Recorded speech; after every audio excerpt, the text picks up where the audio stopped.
Hey everybody, this is the first couple minutes of this week's Patreon exclusive Thursday This Story of History.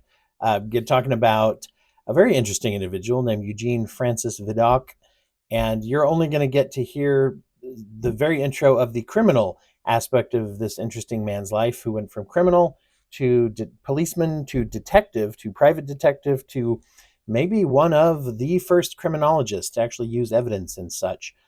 Very, very fascinating guy. Just wanted to let you know that's what this is. If you want to hear more of this or our weekly this stories about the history of mental health and psychology and culture and how they interact, go to patreon.com/brokenbrain to learn more and subscribe. The Broken Brain. Welcome back. It's time for Thursday This Story, your history of mental health and things psychological in nature. This is my dive into the history of the man who inspired Victor Hugo to write the character of Inspector Javert and the character of Jean Valjean. That's right, same guy inspired both. Also an inspiration to Edgar Allan Poe. This was a certain Mr. Eugene Francois Vidocq. He was an early French criminologist who actually started his career as an early French criminal. There were probably criminals before there were criminologists and criminalists, but that's who he was.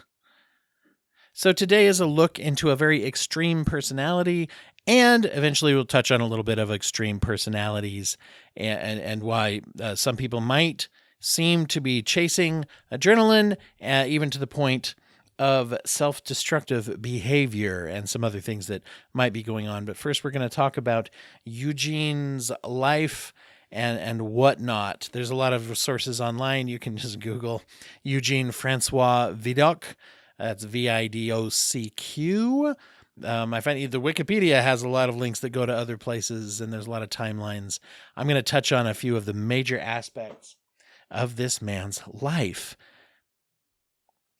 He was a very intelligent young person, but also known to be quite lazy, also not willing to work, delay gratification for things. He spent a lot of time stealing.